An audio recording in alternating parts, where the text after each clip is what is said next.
Ahoy there, landlubbers! Whispers in the Sea is an actual play series drawing elements from stories of fantasy horror, political drama, and swashbuckling action and adventure pirate stories. As such, a list of content warnings will always be made available in the description. I want to avoid any sort of heavy fire at our vessel at all costs. So even something as silly as a banner, if it makes them take a moment to think and reconsider, I would like that very much so. Bryn. You do what you must. I will simply give them a little distraction. Felix, you feel that whisper in the back of your mind again. It feels like there's someone, a devil, whispering on your shoulder. Get that arrow. Now is not the time. If you would notice, we're in a bit of a situation. Do you know how to pilot a ship? In theory. In theory? Okay. I read about it. Can you turn a wheel? Yes. At the helm, you would see, starting at the 12 o'clock and 6 o'clock of the helm, lines of that fuchsia and teal, and the wheel glowing with those colors. That resistance eases as you're able to turn the ship, avoiding this new chorus of cannon fire. Basically, I just want to totally take their sails out. Just completely maim them. Because if we do that, worst case, we can just leave and they're kind of fucked. You take aim, you're ready to fire, and the wick goes all the way down, and then there's nothing. As you start to move towards the front of it, it has a delayed fire. You are deafened. You should tell your crew to cease fire. Well, and why should I do that? Simplest answer is because if you don't, then I'll turn the sea red with your blood, and the blood of every living creature on this ship. I would like to see you try. All right. Another voice starts to seem to bellow from underneath the ship. A creature. A leviathan. What is it called? Chauve souris de la mer. It is the bat of the sea. And so Bryn, upon hearing the sound of this beast, phases through the floor of the ship and into the water. As you are floating here amidst the darkness below the ship, you can hear the distant reverberations making their way through the ocean and up towards you, bouncing off of the bottom of the hull of the ship and then back down. You hear the high-pitched squealing getting closer as you see an enormous shadow slither its way through the water deep below you. And you see it turn, and it's starting to make its way up.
It's nighttime. Usually sea bats tend to stay in the oceans for the most part. It's dark down there. They don't have to deal with anything above water. They are fast predators. And they are quick to grab anything that is in their way. But night comes and the moon rises. They are known to surface. And any ships nearby, any people nearby are likely to be grabbed up by them if they're not careful and whisked deep beneath the ocean. Upon seeing this creature, Bryn pulls herself back, or the ship pulls Bryn back inside of it. As you were trying to pull yourself back in, can I get a break in or out roll? Oh, shit. When you see an opening to break in or out, roll plus blood. Okay. Plus blood. Plus blood. Plus the blood, huh? And also plus the blood. Okay. Oh, that's a 7. 7. On a 7 to 9, well, on a hit, you've gotten in or out. Choose one. I will also be choosing one. Oh, these are all bad. These are all really bad. They're not great. I'm gonna say I suffer a harm or a weakness, baby, because the woo! Roll 'em up. Let's see. I will give you a choice. Would you rather take 4 harm, which would put you on death's door? You wouldn't be dead. You'd be close. I would be basically dying. Correct. Or the ship can take 1 wreck, and then you would take half that. Yeah, yeah, the ship is gonna take a wreck. Holy shit, I'm at 2 HP. Amazing. Here is what happens then. You see this eyeless, smooth monstrosity slithering its way up towards you, its gaping maw opening as it is. Its teeth are black as obsidian, its multiple rows of teeth sharp as daggers. And as it opens, it's got like the weird kind of like sinuous like membrane in between like the gaps of the like edges of its mouth as it is opening, trying to suck in water and you along with it, but you are able to tether yourself and pull yourself through back through the hull of the ship into the lower deck right as the sea snake gets its like a huge bite into the bottom of the ship. The ship is going to take 1 wreck, so mark that down. And you can feel as both the front and back of your abdomen, it feels like you are being bitten in half. Everybody else on the ship, you all feel like the ship suddenly like rock and like because it's getting hit from the bottom. And so you feel it kind of shake and then stiffen as something has grabbed it. And then you start to feel the ship beginning to be pulled under. Holy shit. Oh, man. We're all on that ship, though. You all are on that ship. Felix, from your position where you are, I'm kind of imagining during this period of time, you're kind of going back and forth a little bit between, throwing blows back and forth. You can see the shadow beneath the ocean. You can see this monstrosity grabbing on to this ship, and like you can see it rock back and forth and like slowly being like moved to like be pulled under in a way. That is what you are noticing. But we are cutting to Avery. You were still at the helm. You were successfully maneuvering the ship away from the Sliver of Justice in order to get out of the range of their cannon fire. But the ship has suddenly stopped. And you felt that rocking sensation, the sudden halt, and the feeling of like, you can hear the splintering of wood from somewhere down below, and can feel the ship as it is like, it's not being like dragged under, right? Like this creature, while large, is not necessarily strong enough to be able, like it doesn't have the downward leverage to be able to pull everything down. This is what you're feeling is the force of this thing taking a bite and then trying to chew, like take the full bite. But right now it's trying to like, its teeth are not made to claw through ships. But it can do whatever damage that it's trying to do. And right now it's trying to take the full bite, but it's not going great. I feel like I just want to add that, like, as the crew feels this force at the bottom of the ship, the entire ship wails louder than any of the cannons, just lets out a screech. Yeah. Avery. I'm just going to look up to Fontaneva, make eye contact with her, and say, "It's stopped. There's nothing I can do. There's something underneath." You say that, and her eyes widen. She rushes over to the railing, like looks over down below, and there is the shadow of a mass of a. I'm trying to remember the size you said. You said it was 50 meters? yards. 50 yards is twice a blue whale. I do want us to be so clear how big this thing is. Yes. Oh, Christ. Marcy, why does this creature exist? Because it's neat. It is neat. It's neat and real bad for you all right now. Real bad. So, yeah, she sees that and she's like, and you see her go into like, holy shit, what the fuck?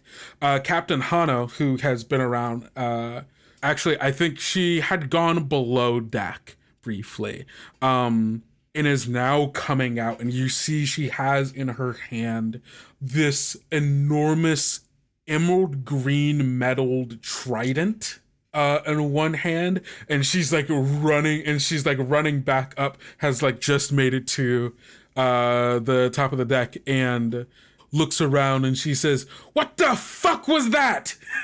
To which Fontaneva goes, "It's a sea bat, Captain." Whew. I wanted to ask a quick question. Yes. Does Fontaneva asking that of me, would that count as her relying on me? Yes, it would. Cool. Can I use my bond move? Absolutely, you can. Can you read it for us?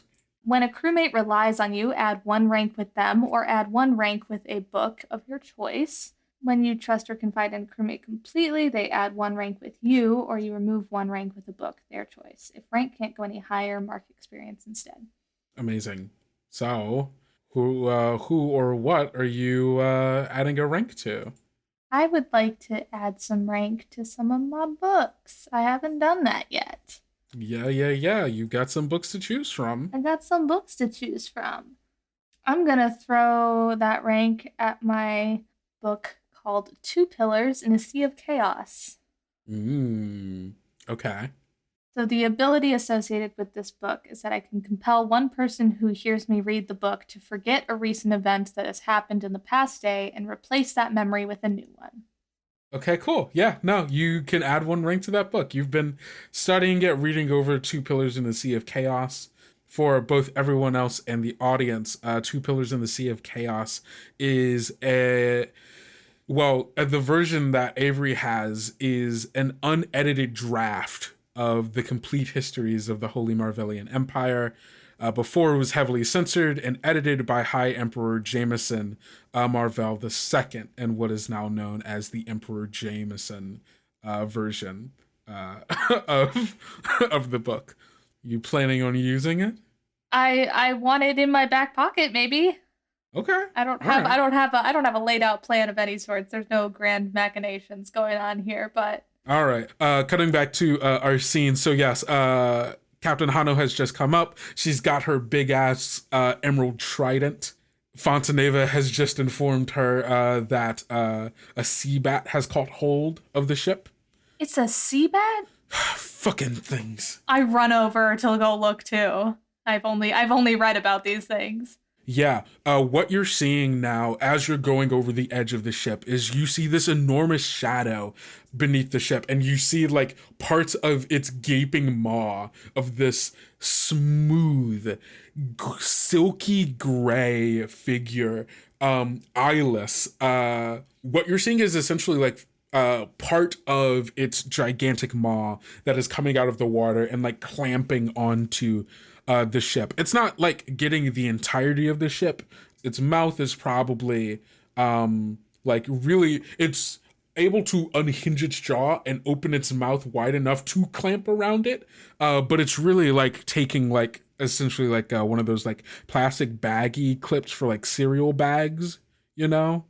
That is how it is clamping down onto it. It's not the full length, but it has the jaw force to be able to hold on. And you're seeing as the rest of its 50-yard body below the ocean is kind of whirling itself around and around, trying to create almost like this like suction effect to be able to like force itself down by creating a force to pull itself.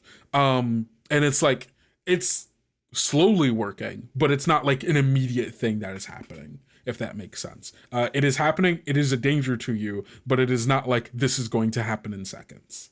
That's so fucking cool. That's so fucking cool. Is it toward like, so I'm at the back of the ship with the wheel, obviously. Is it under the back of the ship, the middle of the ship, the front of the ship? Like where?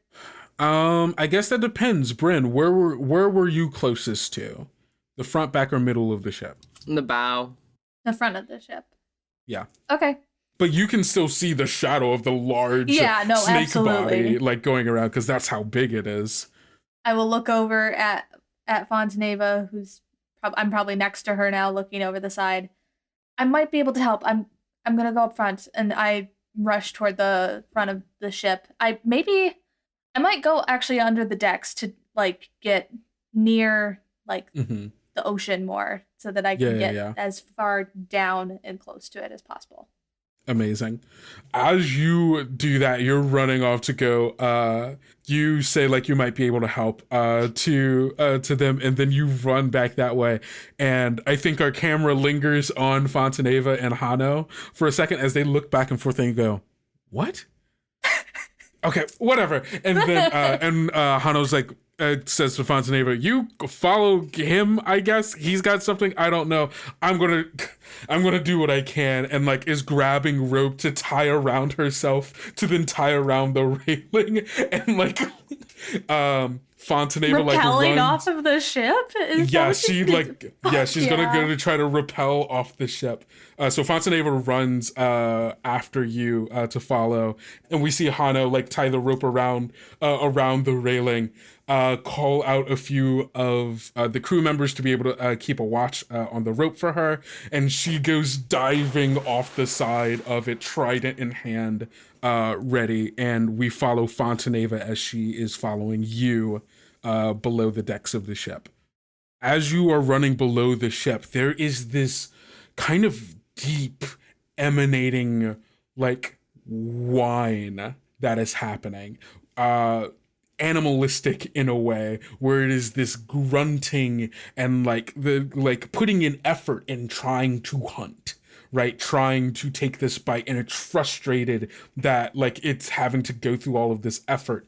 And so there's just this ooh, like truly like whale sounds as this creature is trying to take a bite out of the ship. And as you are running through the halls, it's just this it's this screaming of, or actually maybe not screaming anymore, because I don't think Bryn is screaming anymore. Now that you're not screaming, actually, if I may ask really quickly, what is the sound of the cannons? I think at this point, the cannons, it's not about how differently they sound, but like the way that their sound exists. These cannons, when they fire, have an echo and a reverberation to them. And when they explode, like instead of a burst of fire coming out of the cannons, you instead see almost like each of the cannonballs looks like a comet. Has everyone here listened or watched Courage the Cowardly Dog? Yes. Yes. There's an episode of Courage the Cowardly Dog where essentially this gerbil rat man has this cannon that fire, and like when you get hit by it, you get sad, essentially.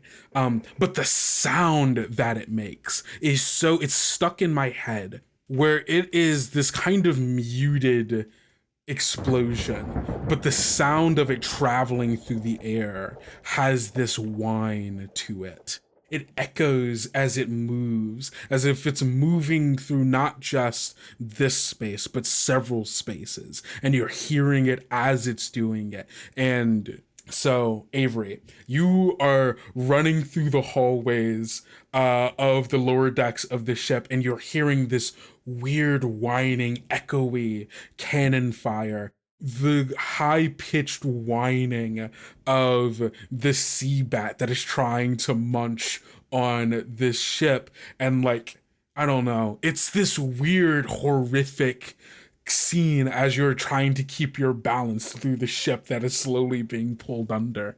Where are you headed? I'm heading like as far down in the like into the depths of the ship as I can, and as far toward the front, wherever the sound is loudest. And I'm just I don't know if I've really described it, but I've always pictured that I have this satchel basically just like glued to my side. And you just see Avery pulling out a book and rifling through it as I head toward the sound. You make it towards the front part of the ship where I think the level that you're on, you are actually seeing the teeth coming through the sides of the hull of the ship. And like you can hear the splintering and cracking and creaking of the wooden boards as they are struggling to maintain their structure here. And Fontaneva's right behind you as you're like going through your books, and she catches up to you. What the hell is wrong? What are you doing? I'm trying something, and then I'm gonna get down on my knees basically and lay the book out in front of me, and I'm going to like find the part of it that I want to read, and I'll say, "In my distress, I called on the goddess, and she answered me. From deep in the realm of the dead, I called for help, and she heard my cry. You hurled me into the depths, into the very heart of the seas, and the currents swirled about me. The engulfing waters threatened me, the deep surrounded me, and the goddess commanded the creature, and it released me from its maw." And I'm going to like channel that down into hopefully the creature hearing me and use that book. Yeah, so when you read a magic book aloud, you spend 1 bond with it to use its power, which is the 1 bond you just got. The power lasts for as long as you read. And so the power is... compel one person who hears you read the book to forget a recent event that has happened in the past day and replace that memory with a new one. So I'm compelling it to have this memory of like coming into contact with the ship, something awful happened, and then I'm going to also like replace that memory slightly with it having eaten more than its fill of fish and, you know, other sea creatures beforehand. And it doesn't want anything to do with this ship. It's gross and it can't get its mouth around it. Why would it ever want to bother with this? And replace that whole interaction in its mind, I guess, with the fact that it's been fully satiated. You read these words from 2 Pillars in a Sea of Chaos. What does this book look like, by the way? Since it's, you know, kind of, it's almost like a binder of like loose leaf paper, but like it has been bound, but has like an unmarked cover to it, but has like a weight to it and a size to it that feels recognizable, but like you don't know what it is because it doesn't have its label on it, basically. Where it's like anyone who, you know, maybe looked through it cursorily would be like, oh, this is 2 Pillars in a Sea of Chaos, but they don't know like what it truly is. Absolutely. You take out this book, you read these words, and there's a moment where Fontaneva is just kind of standing over you like, what the fuck are you doing? Avery! And what is it like when you use these magic books? Is there any kind of sign to anyone around that you are tapping into something here? That you are affecting the world in such a way? I like to imagine that, like, the words I am saying, like, ones that really, like, carry a lot of meaning, they're almost, like, coming off of the pages and turning into, like, little motes of light that then channel into whatever is being affected by the spell, whether it weaves itself into, you know, a song or like a net or a rope. Like it's doing something. And I think the way this one looks is the words are coming off of the page and sinking down into the ship, in like slithering into the creature's ears. Yeah. Whatever the holes are. You can't obviously see that, but as like a hole from the camera, you're just seeing these like lights. Yeah. Very small slivers. Mm-hmm. Words turning into these slivers of light. Yeah. those slivers of light seep into the walls of the ship. And Bryn, there's a certain part of you down deep in the belly of the ship, further down, where you can feel that something is being invoked. It's not from you, it is from something different, something familiar. And I think specifically in this case, something deeply horrifying to you, as the way in which it moves through you is like a gong from a bell. And as those lights move out of the ship and into the sea bat, you hear the splintering and the creaking and the grating of the wood as it's struggling not to buckle beneath the force lessen. The teeth slowly unpierce the hole, leaving brand new portholes in the side of the ship for Thorin to fix up later. And I think you hear the whining and almost kind of feel as this enormous creature sinks into the ocean away from the ship.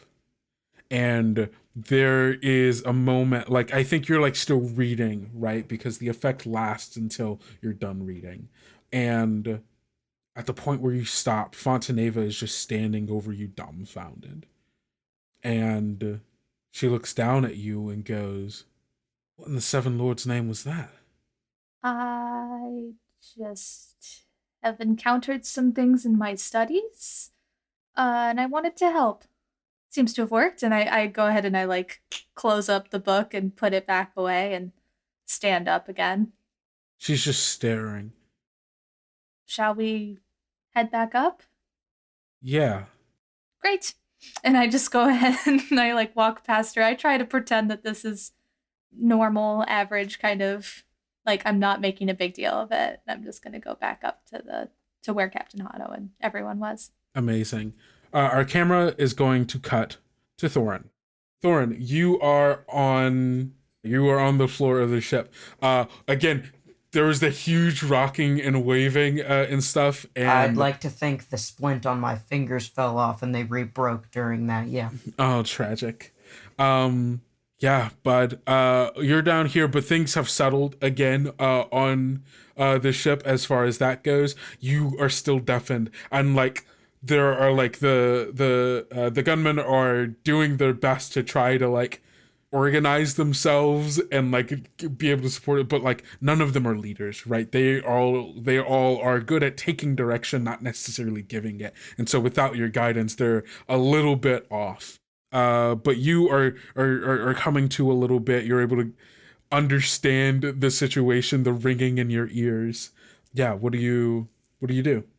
So, I do appreciate that during the time period that I fucked up a cannon roll, and before I got up again, Bryn summoned a sea bat and Avery took care of it with book magic. I just think that's really neat and cool that all happened while I was sitting on my ass in my splint getting fucked up. I'm going to try, partially just because Thorn can't think right now, the exact same thing we just tried to do. And that is, again, doing a barrage in such a way that totally maims the ship. It is dead in the water. It could not follow us because of the sails being demolished. So, do we want to go, is that +1, or do we keep it +2? Do you think that Thorn is able to find a way to communicate what he is trying to do to everyone else? I think Thorn knows how to stand up, stomp on the ground, make sure that, he's got everyone's attention, say an order, start to do it, and them kind of muscle memory get in the groove. Okay, then yeah, you can get the +2 on that. 10. Ooh, amazing. On a 10, you just get to hit what you want. Yes. You are getting to the point where you are slowing down the ship in its active pursuit of you. So did I succeed at it being dead in the water? Or It is mechanically not dead. It has a mechanical point when it it is has a dead. certain gotcha. Yeah. You have to do a certain amount of damage. You are at the threshold of when it is about to be slowed. 2 more, and then it will not be able to move. All right, guys, I'll just be down here. I mean, other people can also do things to cause wreck damage, but this is a surefire way to definitely do it. No, this is just going to be Thorin's station during this, and for every turn, I'm just going to keep trying to do this to basically just kill it in the water. Yeah. Awesome. So as our camera follows one of these cannonballs as they are careening into the top deck of the ship, taking out some of the naval officers who are beginning, because they feel that they are getting a little closer to the point where they need to start thinking, okay, what happens when we board? And they're starting to get those preparations ready. We see the continuing sword fight between Felix and Captain Hubert. I just want to say, as the battle has gone on and we've taken more damage, some of the walls of the ship and the cannons have started leaking a similar dark blue with like metallic glinting bits from like each of them. Like the mouths of the cannons have this like that dark ichor pouring from them after each shot. That's good. Felix, you're sword fighting up here. What's up? Okay. A lot has happened since we last checked in over here. Yes. And I think Felix is maybe not feeling like it is in his best interest to continue this fight directly, as he's been doing. First of all, this is not a move. Okay. He says to Captain Hubert, "Well, this has been fun. Certainly, I'm sure you'll agree. I would like to give you one last chance to leave here alive." I'm imagining this is happening, and of course there's no like mechanical thing with this, that the two of you are doing like, you know, the testing of each other back and forth, parrying, testing blows, before either of you actually go in for like a true strike along like the bow of the Sliver of Justice. And he returns, but my friend, I don't believe that we are done. Are you losing your spine already? I thought you pirates were, how you say, better than that? Felix responds, "Some pirates may be, but, my friend, I can be so much worse than you can possibly imagine." Felix quietly mutters, "I'll get the damn arrow for you if you help me out here." And what I'm doing is I'm doing the section of the Devil's Contract move. I'm going to take the Bedeviled weakness to mark 1 luck. Okay, interesting. And then I'm immediately going to use that, and I'm going to use Dark Magician again. Of course. So you're only spending 1 luck for that. All right. Roll 2d6 plus Spitfire. That's a 7. Ooh. Okay. So On a 7 to 9, roll 1d, so 1d6, to determine which one you're going to get. Or you can take 1 harm to add or subtract 1 from whatever result you get from this d6 roll. So if you get a 3 and you're like, I want 2 or a 4, you can take 1 harm to make it a 2 or a 4. yeah, okay. So to be clear, I had 1 luck left, so now I have 2. I am spending 2. You are spending 2 luck. Got it. Okay, awesome. So same deal, except you can instead take 2 harm to be able to choose which one that you're going to get, or you can take 1 harm to add or subtract 1 from the result. Yeah, I'm gonna roll. Okay, cool. Okay, that's exactly what I wanted. It's a 3. I can create chaotic fireballs and infernos in the air around you. Okay, cool. What does this look like? Felix is going to transform back into the bird And as he does so, a swarm of other birds made of fire and smoke spring from where he flies away from. Jesus Christ. Yeah. Okay, cool. I think, okay, to add on to the sequence of events, in order for you to be able to get away from this situation, I'm going to need a break in or out roll from you as a bird. Do remember that you are not in control of this move. Damian is. Uh-huh. Okay, Yeah. cool. Remembering that, roll your 2d6 plus blood. That's an 11. An 11 on a hit, you've gotten in or out, and you're going to choose one. Or I should say, Damian's going to choose one. And I think this is actually just a natural consequence of what's happening here. You fade into smoke as you take a step back, and Captain Hubert goes to take like a quick thrust at you, like through the smoke, and out of the smoke flies dozens of smoky, fiery birds, pluming from this puff of smoke and out towards just like out flying chaotically around the ship, past rigging, past the flags, past the mast, past people catching their clothes on fire, catching the rigging on fire, catching the ship on fire. And you, amongst all of these, are able to fly away. And this fire and this smoke begins to choke the people around here.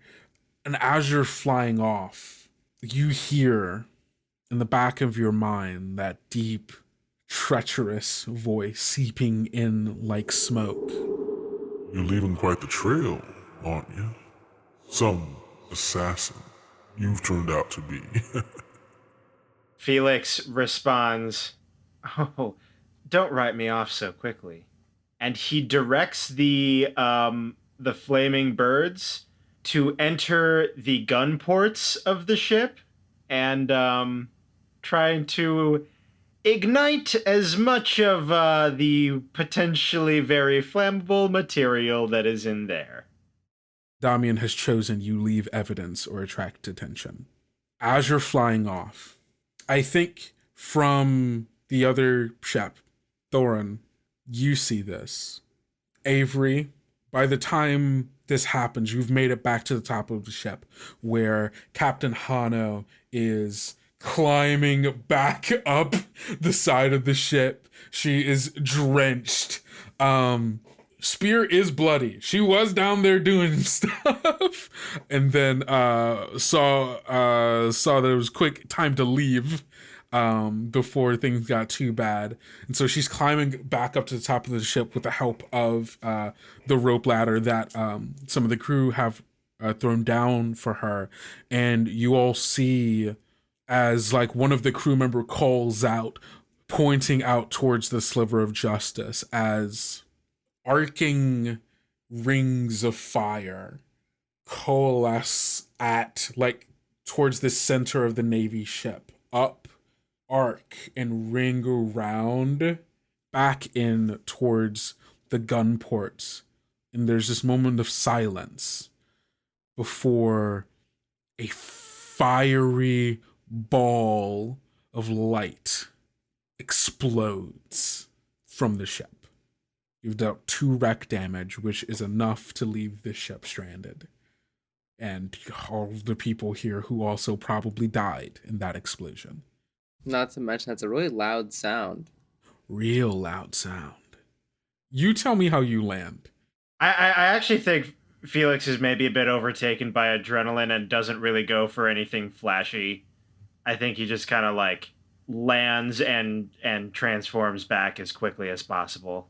You land right in front of everyone. I'm going to say, Thorin, you having seen the explosion and such, you and the rest of the gunner crew come running up to top deck of the ship around the time that you land, transforming back in a steam wafting off of you after like a hot shower. Sure.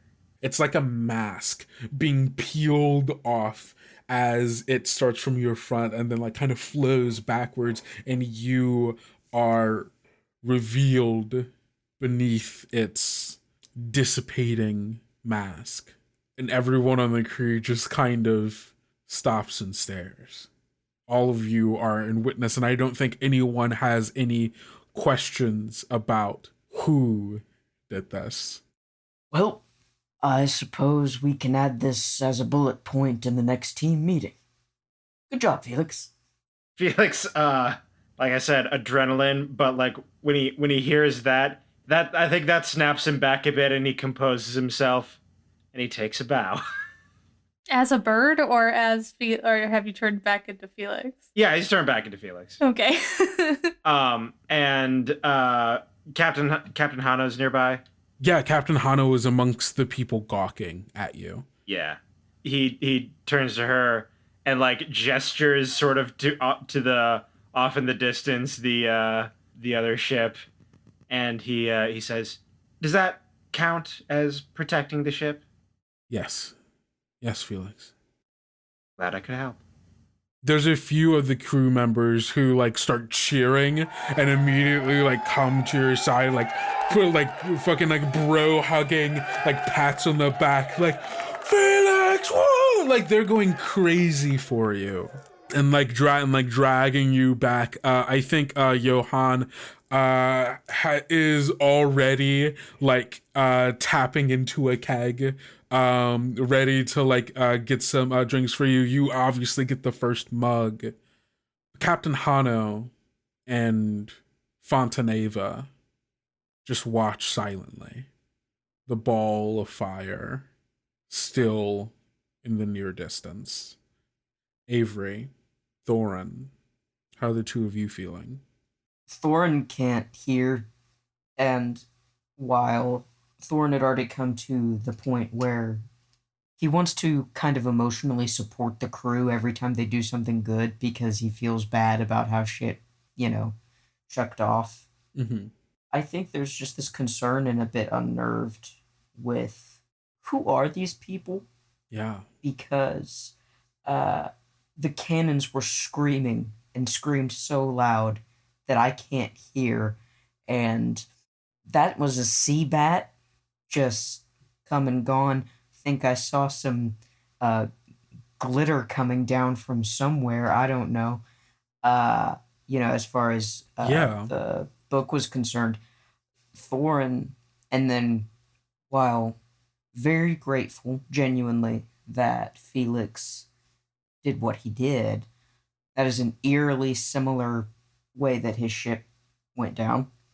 Not so much firebirds, but as far as explosives going off on a ship and it just fucking decimating, crippling everything. Yeah. And Thorin also knows that they have to get the fuck out of there.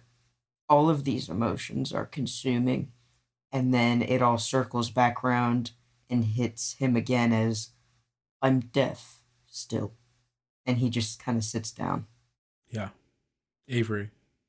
Avery has just come back up to the top deck and probably just saw the explosion happen moments after he arrived back, and is just kind of hanging back and getting the lay of the land and seeing, who's coming from where, what exactly happened, trying to figure out, put all the pieces together, and is also just like keeping an eye on Fontaneva because I don't think he expected her to be so surprised by what he did. So he's, just like looking around and notices that Bryn isn't there.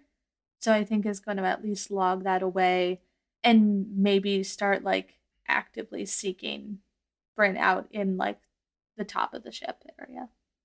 Our camera moves from Avery as he recognizes an absence here and begins searching for the person to fill it.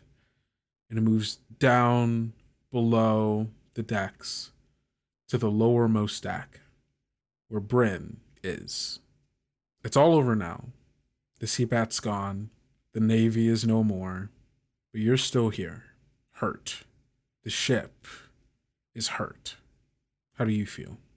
Bryn is dazed, sitting on the floor of the lowermost deck, holes in the vessel, water coming in, patches and puddles of that same dark, shimmering ichor mixing with the water almost looking like the night sky. Bryn is simply staring into the water, thinking about how helpless she feels.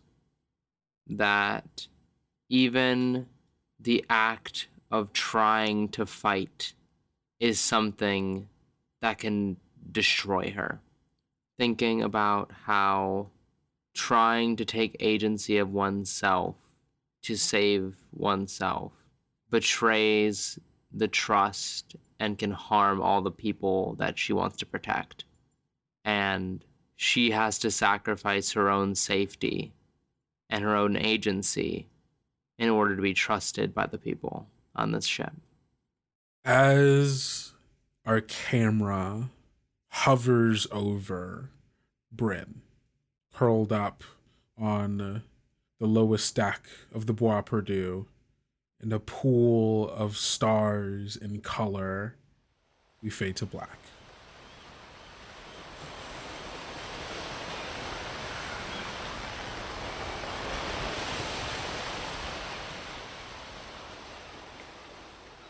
Good job, gang. Whew. Wow, what a session. What a session. What a session indeed. That was fucking wild. You guys are crazy. Let's do our in-session moves, baby. I'm going to start with Avery. Avery, did you defeat a major foe? I'll say maybe yes with the sea bat. Big, sick, yes. Did you gain significant treasure? No. Did you accomplish one of your goals? Yes. Amazing. Was useful. I agree. You get to choose one of those things. You can mark one experience, add one rank with someone, or a book, or clear all of your weaknesses. I will take rank with another book. Okay, which book? I'll do the first and second contract.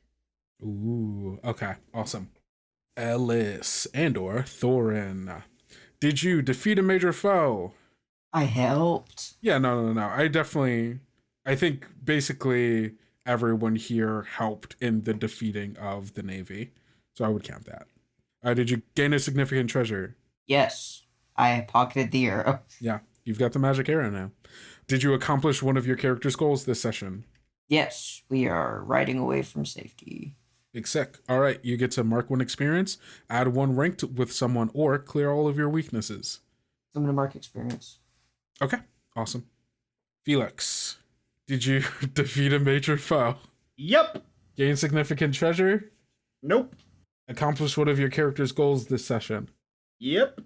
Awesome. Mark one experience, add one to your rank with someone, or clear all of your weaknesses. I think I might add rank with Damian. Ooh, yeah, that makes sense. And last but not least, our good friend Bryn. Did you defeat a major foe? I don't think so.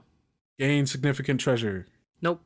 Accomplish one of your character's goals? Nope. So the reason why I say this is I don't think that my character enacted in any way to fulfill those goals. Yeah. Yes, those goals, like those things didn't happen. Yeah. But like my character didn't do anything to really make that the case. Yeah, that's totally fair. I understand that. Thank you all for listening to another episode of Whispers in the Sea. I have been your most humble of game masters, but this isn't about me. No. This is about our fantastic crew.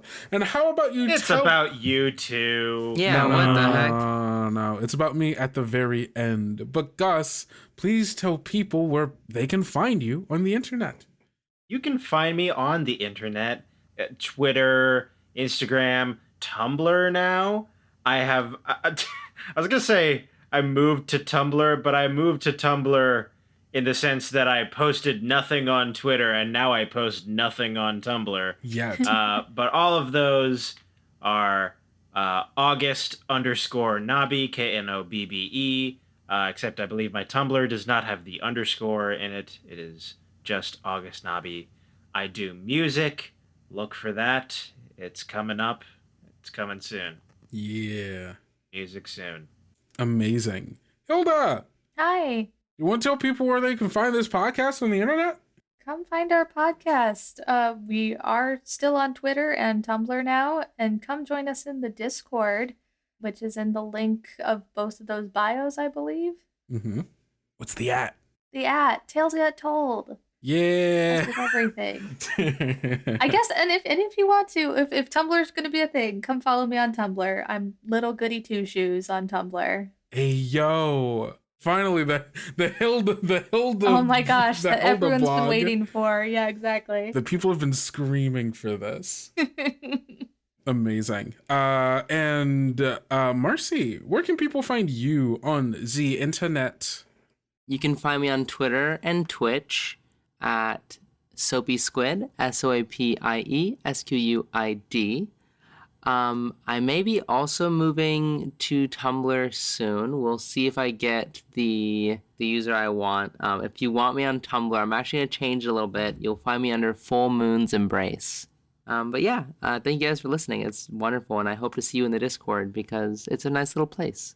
Yeah, we've been getting a nice little gang of people, especially as everyone is trying to flee, is jumping from the burning tower that is Twitter. But no, seriously, join in. God. There's a lot of fun little combos and stuff, and I don't know how to like express. I don't want to speak for the entirety of the rest of the team, but like, anytime you guys like mention anything from an episode that you found interesting or liked, it really means a lot. It Like- puts life in my veins. It genuinely Yes. like can take a bad week to just a really, really good one. And so anytime you guys have anything that you just want to talk about or anything, if you're in there and we look at it, even if we don't comment, just know that like probably one of us is looking at it and you are making our day like actively better. Absolutely. Love you all so much. Ellis, where can people find you on the internet? You can find me on Twitter, again, until you can find me on Tumblr. Everybody's joining Tumblr, baby! I'm Never left. horrifyingly returning to my roots. I was a Tumblr delinquent as a tyke. But it's been years since I've walked on that soil, so it's bringing up a lot for me. Anyways, you can find me at Twitter at horror writer, spelled WHORE _or the word writer. And I am sad and I post art, so if you want some of that, by all means. Who wouldn't? And here we are. It's me. It's your boy with an I, Kendo with an O. You can find me everywhere on the internet, which now also includes Tumblr at Kendo Makes Films. And you can find, this actual play podcast, like Hilda said, on Twitter and Instagram. And please take the time right now, if you're still listening, which I hope you are because you're sweet little darlings, go rate and review us wherever you're listening to this. It helps us so much, not just because it feels nice to see what you guys think about us, but also it helps us to grow and helps other people to be able to find the podcast. We put no money into advertising this podcast. I put a decent amount of money into making it, but we put no money into advertising, and so literally everything is word of mouth or things that people have seen that we post on social media or that other people have posted on social media. You know how many people that I know, good friends of mine, who are like, oh yeah, I've told 3 or 4 people to go listen to it, and they listen to it and they love it. You can be that person for your friend. Show them things that you like. People like it when you tell them the things that you like. And if you like this podcast, hopefully you'll tell them about us. But all in all, don't forget to go out, eat enough food, drink enough water, get enough sleep, and take care of yourself because, self-care is very important, especially in the times we're living in now. And don't forget to love yourself, friends, like we love you. I love you guys. Bye. Bye. Goodbye. Bye. Ew.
Proud member of the Rainbow Roll Network. Rainbow Roll. Our stories, our our voices. voices.